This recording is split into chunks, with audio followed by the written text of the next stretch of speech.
Hello, this is Dr. JoAnn Manson, professor of medicine at Harvard Medical School and Brigham and Women's Hospital.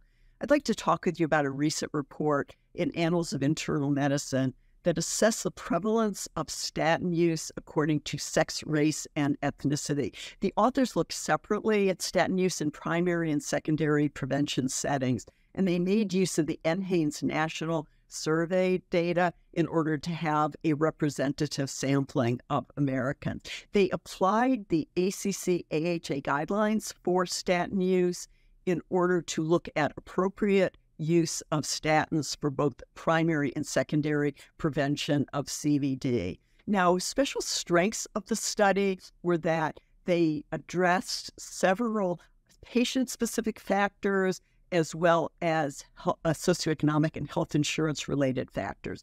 So they accounted for, of course, age, but also severity of underlying disease and comorbidity status, and then looked at the individual's educational level, household income, whether or not they had health insurance, prescription coverage, and general access to care. Now, the findings did show some substantial disparities that were not fully explained by these patient-specific and even socioeconomic healthcare insurance-related factors. So I'm going to start with secondary prevention because the indications for statin use are so clear in that setting. And compared to non-Hispanic white men who they used as the referent, among men, there were disparities of lower prevalence of statin use among non-Hispanic Black men and also among multiracial men. Among women in secondary prevention, the disparities in statin use were even more stark. Again, compared to non-Hispanic white men, the prevalence of statin use was 40 to 60% lower in Hispanic women, 30% lower in non-Hispanic white women, 25% lower in non-Hispanic Black women. In the only group of women that didn't have lower prevalence of statin use was the Asian women. In primary prevention, again, disparities were seen compared to non-Hispanic white men.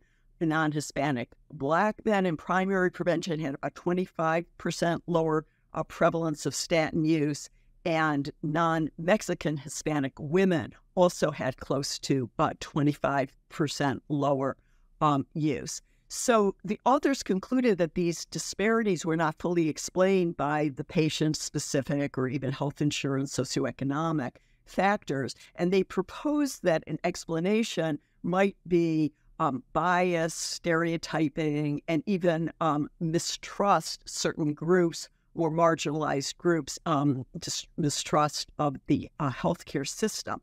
And this is a very complex issue, obviously, and it may have implications even beyond statin use. Similar disparities have been seen for other treatments, such as coronary cardiac cath and the percutaneous coronary interventions and even cardiac rehab referrals and participation. So different approaches to this problem, of course, could include making it some changes in the healthcare system processes that would make the prescription of statins more systematic.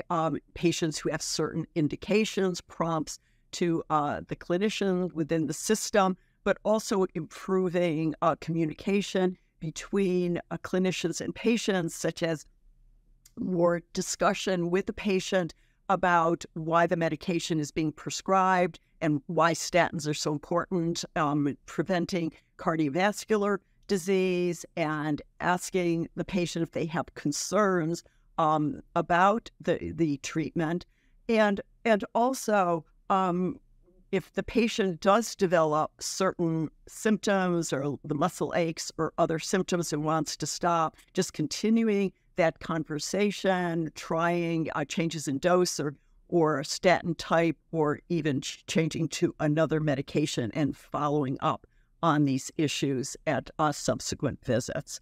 So hopefully many of these changes that could be made in the healthcare system itself and in clinician-patient conversations and communication could help to reduce some of these disparities. Thank you so much for your attention. This is JoAnn Manson.